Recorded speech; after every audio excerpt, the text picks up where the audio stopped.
Hi everyone, welcome to another Keats-Shelley Association of America interview. I'm Anna and I'm the Director of Communications, and I'm here today to introduce you to our Communications Fellows who are now working with us for 2 consecutive academic years from 2020 to 2022. They are Mariam Wasif and Amy Wilcoxon. Mariam teaches at the University of Paris 1, Panthéon-Sorbonne, and writes about rhetoric, race, and material culture in the long 18th century. Her book manuscript in progress is entitled Poisoned Vestments, Rhetoric and Material Culture in England and France, 1660 to 1820.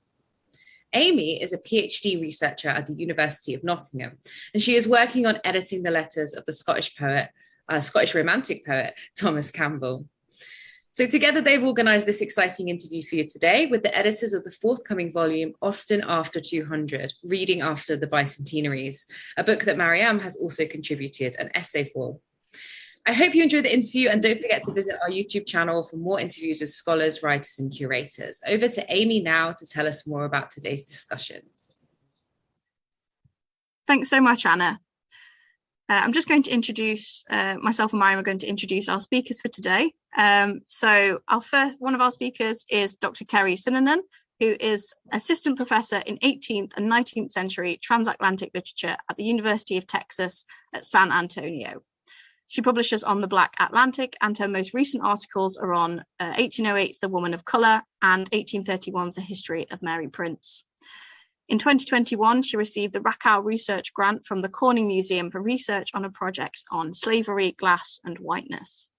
She has co-edited with Daniel Cook and Annika Bautz a forthcoming volume, which we're talking about today, Austen After 200 New Reading Spaces, which will be published by Palgrave Macmillan. And in this volume, her own essay, Mr. Darcy, Austen's Imperial Man of Feeling, discusses the imperial dimensions of Austen's heroes. She's currently completing her monograph, Myths of Mastery, Traders, Planters and Colonial Agents, 1750 to 1833, for the University of Carolina Press, and is under contract with Broadview Press for a new edition of The History of Mary Prince, 1831. Dr. Sinanan teaches courses on the Black Atlantic, slavery, race and literature, as well as survey courses on the period. I'll hand over to Mariam for the rest of our introductions. Thanks, Amy. Dr. Daniel Cook is reader in English at the University of Dundee in Scotland, where he teaches 18th and 19th century literature. And his recent books include Walter Scott and short fiction with Edinburgh University Press in 2021, Reading Swift's Poetry, Cambridge University Press 2020, and with Nicholas Seeger, The Afterlives of 18th Century Fiction, also with Cambridge University Press in 2015. And his forthcoming publications include a new edition of Gulliver's Travels, the Cambridge Companion to Gulliver's Travels, and for Oxford World's Classics Scottish Poetry, 1730 to 1830. And he's also joined by Dr. Annika Bautz, who is Professor of 19th Century Literature and head of the School of Society and Culture at the University of Plymouth, UK. Her publications include books and essays on Jane Austen, Walter Scott, Edward Bulwer Lytton, and George Eliot on the history of the book in the Romantic and Victorian periods. Thanks so much for joining us.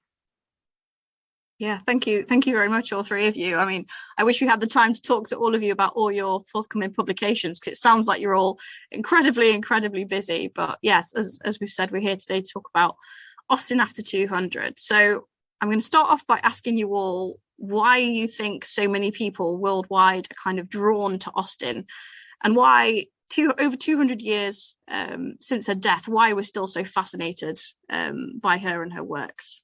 I think there are lots of reasons for this. I can start off, but I'm sure Kerry and Daniel will want to join in.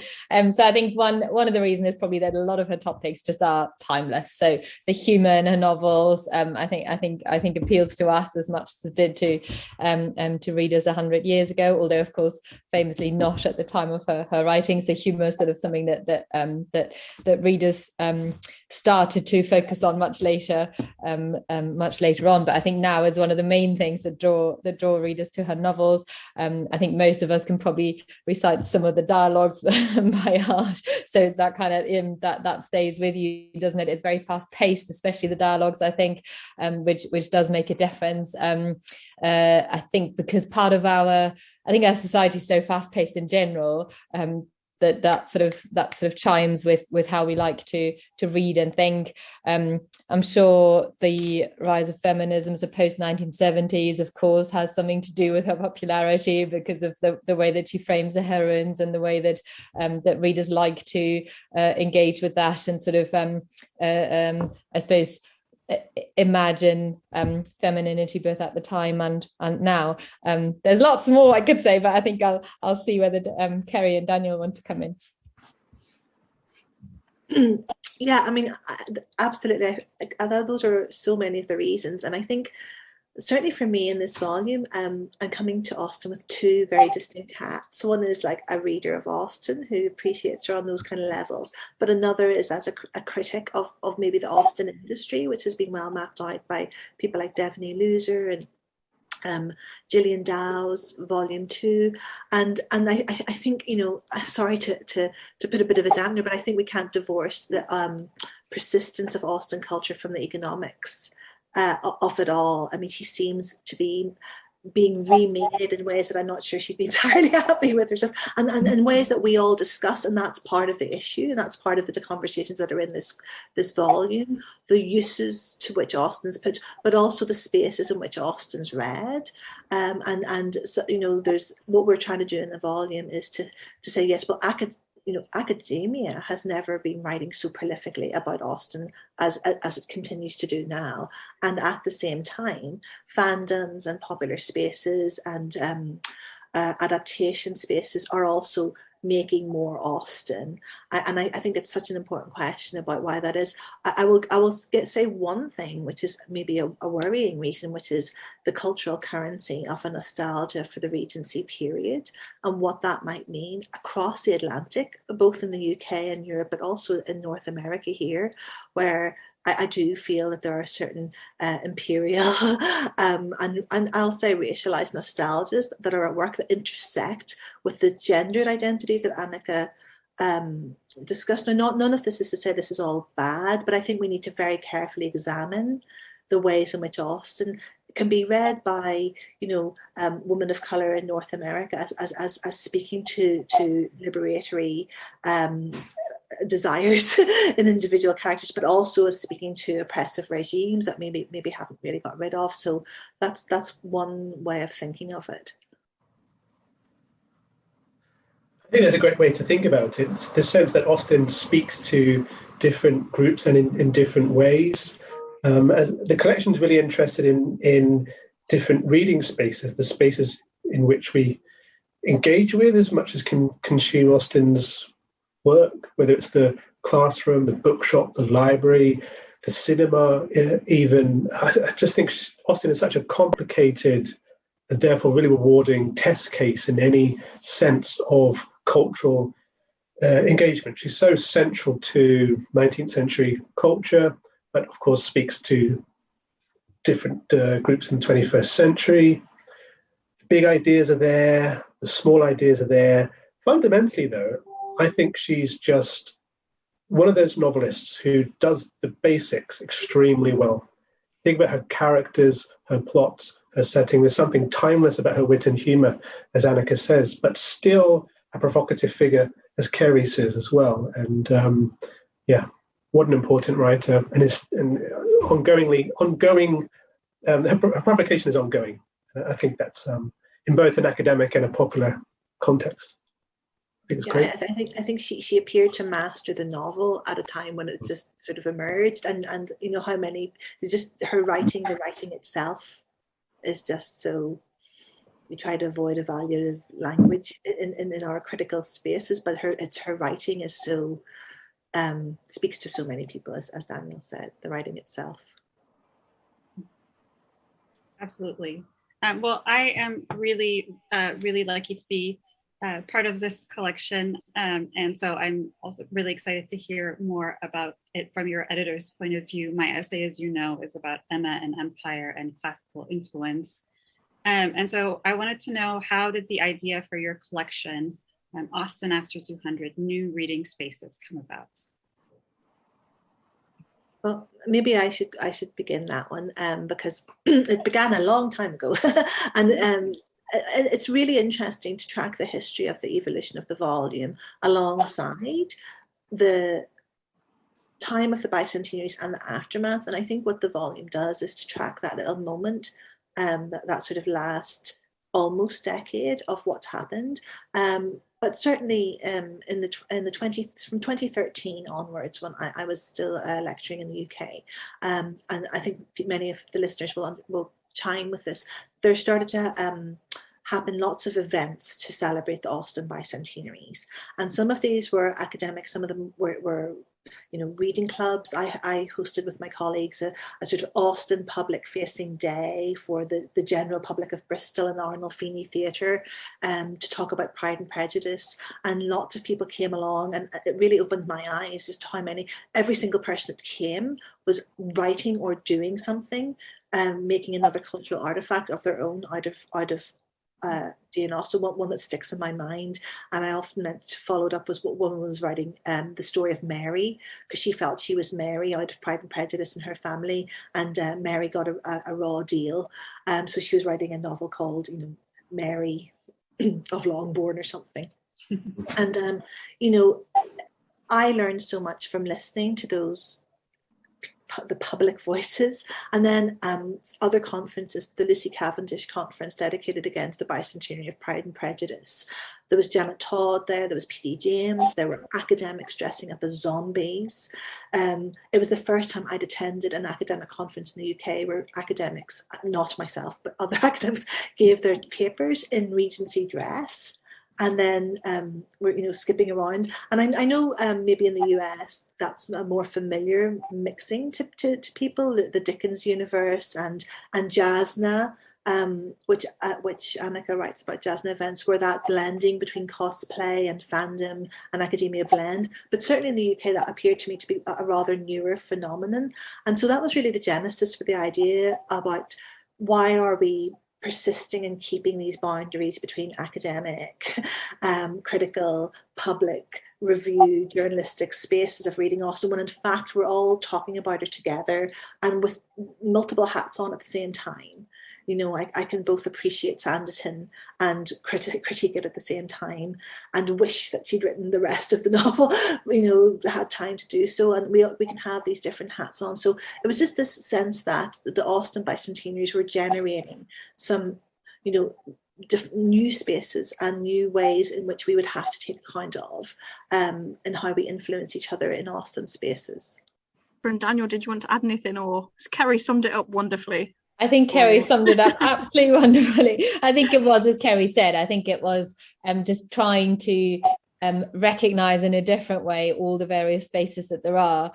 So rather than just rely on academics or scholarly writings up of consuming and producing Austen in different ways, it was asking those producers of Austen and those sort of creative ways of engaging with Austen to be part of the collection, so that the communication can be more meaningful, I guess, and the dialogue more reciprocal. Yeah, that sounds brilliant. I mean, you've kind of preempted my next question, but I was going to ask, I don't know if you wanted to add anything further. What do you think this collection does differently, and what does it bring to Austen studies in 2021? When you think about Austen adaptations, you think about the page to the screen, film adaptations. We've definitely got a little bit of that in the collection. What I think is really interesting about this collection is, and it emerged very organically actually, is just the range of different spaces and the different ways in which Austen is engaged with. There's essays there on pedagogy, there are essays there on the academic conference, and in particular dressing up at the academic conference, the blogger sphere, which has become a really important place for Austen scholarship, but also Austen fan fiction as well. And I think there are a handful of books on Austen adaptations that engage with the users of Austen. That's Gillian Dow's phrase. And in many ways, this collection expands on that in ways that I was quite surprised by, in a pleasant way, actually. It's very nice during the editing process when different contributors come on board and you receive their essays.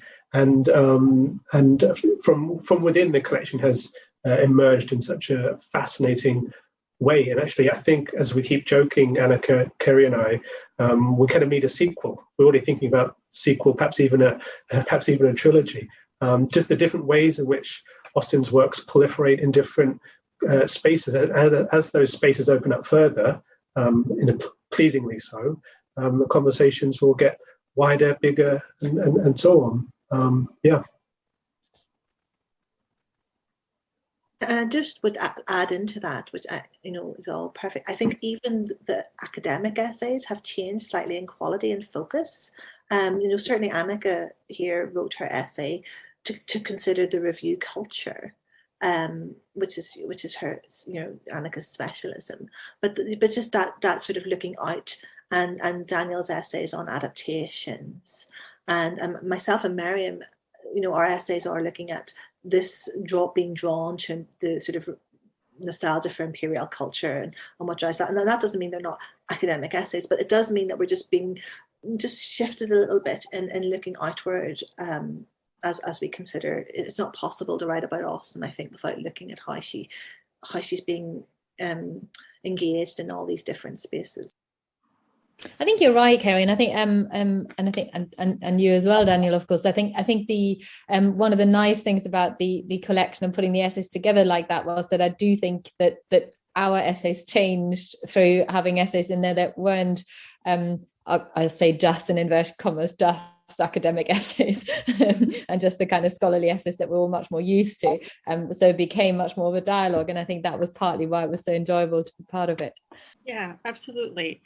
So you've spoken a little bit to the importance of having a range of collaborators within your collection, not just academics, but podcasters and creatives. And I know you had Bianca Hernandez-Knight and Lauren Burke and Hannah Chapman of the Bonnets at Dawn podcasters. So could you tell us a little bit about the contributions in the collection, how the essays speak to one another and fit together? Absolutely. So one aspect we were quite keen on was not only including people who by training are creatives, blog editors, blog contributors, and so on, but we really want to retain their voices within the essays. That sounds slightly pretentious, but I don't mean it in a pretentious way.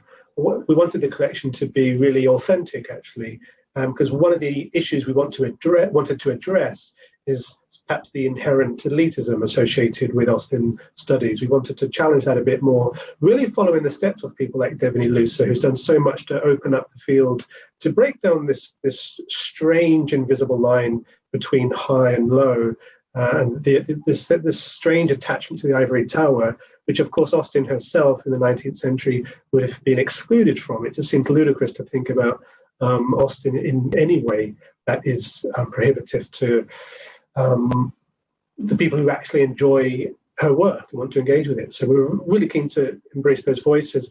We were so lucky, and this is really down to a lot of the hard work of Kerry, who set up the project. We were so lucky to bring on board such open-minded authors who were very open to constructive criticism, but quite rightly, they pushed back sometimes and said, well, this is my style, this is what I want to say, can you help me articulate that in the right way? And that's really the role of the editor, of course, and I'm just delighted that we could embrace that. And our publisher, Paul Grave Macmillan, were really keen to embrace that as well, get away from this stuffy old sort of conference proceedings and get something a bit more dynamic and actually useful. And so I'm really pleased with what we put together. It comes down not only to the hard work of Kerry and Annika, but also the contributors themselves. And we got lucky. And I look forward to sharing the outcome with everyone. I think everyone's going to be really pleased with what we put together. Yeah, and I think part of, edited collections can be notoriously a mixed experience. They can come together in a flash, or they can take a long time, as this one did. But I think I want to make really clear, maybe more for academia than anything, that sometimes this work is an act of curation and selecting and deselecting. I mean, people jumped on and off, as the collection became clearer. Some people themselves said, well, my essay really no longer fits with that. And that was really true too. And then, there are bloggers like Maggie Sullivan. We're lucky enough to get one of the foremost bloggers. We're lucky enough to get Bonnets at Dawn, Lauren Burke and Hannah Chapman, but they're professional writers too, and their book on how she wrote is on Amazon selling away very well here, and there Bianca Hernandez is a social media public relations expert, but she also manages Austen Spaces. So giving people time to actually, or asking people at the right time to contribute into this really pushes, I think, academic timetables. So, searching for that kind of diversity of voices and diversity of contributors from different backgrounds to have a collection that isn't the usual crowd, it does take time and work. And it's part of why, as a collective of editors, we work together. It required this collective in the end. It required Daniel, Annika, and myself working together as a community of editors. And I like the way that the project itself pushed that, pushed us to think in ways that break down more individualistic models of academic work. Yeah, I think you're right. I think just to emphasize perhaps how much it pushed us as well, because I certainly hadn't edited contributions of that nature before, so it was quite a learning curve actually, and a really positive one, of course, because it also makes you realize your own limitations and how perhaps quite narrow your thinking's been so far. So it's been really good to kind of engage with a much broader kind of writing and a much broader field of writing. And maybe preemptively I'll say that we will be interested to see the reception of this book. I'm interested to see what kind of feathers it ruffles, or what we manage to persuade people. I think that the collection is also making an argument, and I think people will have stuff to say about that position, and that'll be interesting to see. You're making it sound very intriguing. I can't wait to get my copy and get reading. It sounds really wonderful. And I know you've said that you're thinking about a sequel or maybe even a trilogy. You said earlier, is that going to be like Austen after 210, 220? It'll grow ever bigger. I just wondered where you all thought the kind of study of Austen will go in the future, in generally, and whether you yourselves are going to continue working on Austen, do you think? It's a really difficult question, Amy. I mean, it's a wonderful question too. And of course, from our current standpoint, so early 21st century, I don't think any of us can imagine Austen ever not being popular or not being read, or anybody not engaging with her. But then I'm sure 200 years ago, people would have answered that question very differently. So I suppose we can only talk about our own cultural assumptions. And they, of course, are that she is crucial to lots of things our culture does, but I do also think every culture and just as every reader appropriates her and reads her slightly differently, and every, actually not just readers, but all the whole Austen community consumes Austen in different ways and interprets her in different ways, and I think that will certainly continue. I think as cultures evolve, so will our approaches to Austen. So I'm sure there are things about her that will be said we can't imagine now. So I think it's an almost impossible question to answer, but I think it'll be quite exciting to see what the future brings, and I'm sure there'll be new ways of new reading spaces, but also new ways of, so not just new ways of engaging with her, but also new things will be said about her that we haven't come across yet.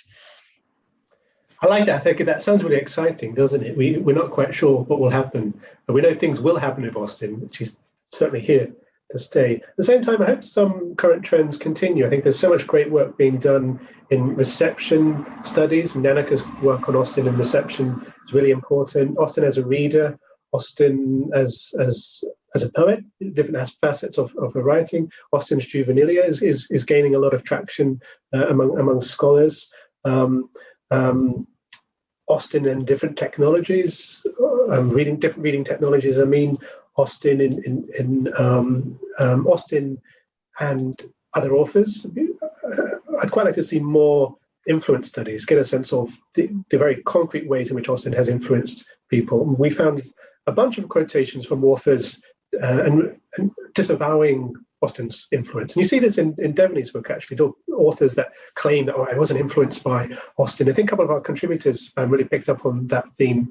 And once you dig into it, actually, those authors very clearly were influenced by Austen. So why are they claiming not? And there's a cultural game afoot there. So I'm hoping scholars can really pull on that thread, as it were. So yeah, completely with Annika on this one. Excited about what will happen, things that we just don't know. We're not sure what the world will look like in 2022, let alone 2032.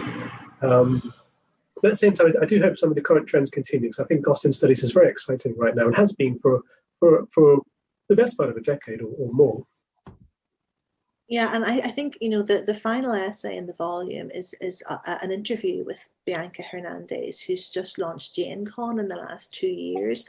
And in a way, that was, again, something we had to wait for the volume, because that new space, which is really a response to, you know, a lot of the Jane Austen events are prohibitively expensive apart from anything else. I mean, Austen still remains mired in sort of gatekeeping structures that are to do with class and gender and various other, you know, race. And so I think that the digital spaces are giving spaces for a whole lot of responses to Austen that come from scholars, people of colour, craft makers. The Austen sort of verse in terms of, you know, the Ladies Magazine project, that Jenny Batchelor is leading, but also what sewing and crafting means for different people, not just for white women, but for, you know, women of colour, is really, really important.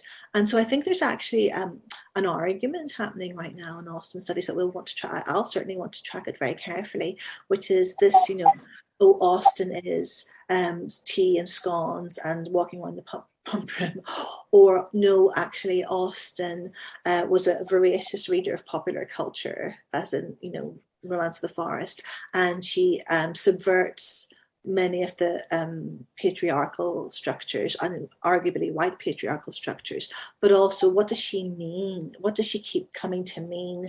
And why are we continually drawn to her? And I think, you know, Sanditon's just starting up its second series out of a huge debate about what that series meant, who it was for, and, you know, arguably it was relaunched again because Bridgerton was a success. So there's that idea of diversity in casting.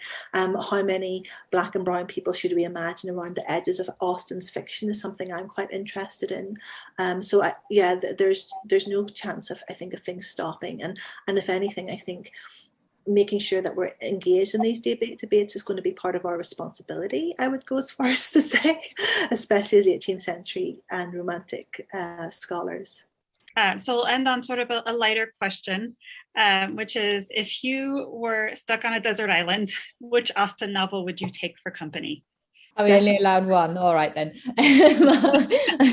I think I'd go for Pride and Prejudice. I think Elizabeth. I do find Elizabeth irresistible. I think the fairy tale element there, and I do get something. I suppose for all of them, I get something else from every reading, but probably from Pride and Prejudice most of all. Yeah. I have to concur. I mean, you know, the when I lecture or teach, it's Mansfield Park. You know, and I'm there to spoil everybody's fun and tell them that Austen does not mean what you think it means. But if I need, as Daniel was saying, you know, a novel that's a perfect novel to read and reread and reread, that's Pride and Prejudice is going to come with me, I think. It does change on a daily basis, changes on mood as well. But I'm thinking, if I'm trapped on a desert island, I'm just going to need something to cheer me up. I need a good laugh. It's a toughie. I would probably go with Pride and Prejudice, or Persuasion, or Mansfield Park, or whatever. I really don't know. I would. Mansfield Park, I really enjoyed teaching. Persuasion as well, actually. I've been teaching Persuasion for a couple of years. I'm really enjoying teaching that. It just garners really interesting responses from different students. But I'm looking for laugh out loud, guaranteed good time, Pride and Prejudice. Good choices. What about you, Mariam? What would you choose? We work together well. See, we all agree on that. Pride and Prejudice. I was going over in my mind what I would choose while we're talking. I really enjoy Emma. I mean, I'm really fascinated by Emma because I've written about her, but I don't know, it's not always for me a kind of lighthearted read. I find it a little bit enraging sometimes. And I also, this is an unusual choice, but I really like Sense and Sensibility a lot as a comfort read. It's not as funny, I don't think, as Pride and Prejudice, but there's something really charming about it. What about you, Amy? I like Emma. Don't know why. I really like Emma. I like Knightley, I think, as a kind of unconventional Austen hero, I think. I think Emma's, I think I agree, Amy. I think it's got that kind of detective element almost, hasn't it? Like it's probably the one that's most different on a second reading, because you pick up on a lot of the stuff that on a first read, well, I certainly didn't all those years ago pick up on. So I think that's sometimes where Emma is fun. They're all fun though. They are all fun, yeah. Maybe we could get around it by saying we'll take this like complete works and just take all of them in one volume to a desert island and just read them all over and over again. But yes, thank you all very, very much for taking the time to talk to us today. I'm sure everybody is looking forward to reading Austen After 200, and will enjoy watching this interview for that reason too. And I'll hand back to Anna. Thank you. I just want to cast my vote for Emma as well. So now we're equal to 6. Yeah. Anyway, thank you all for a wonderful interview and for joining us today.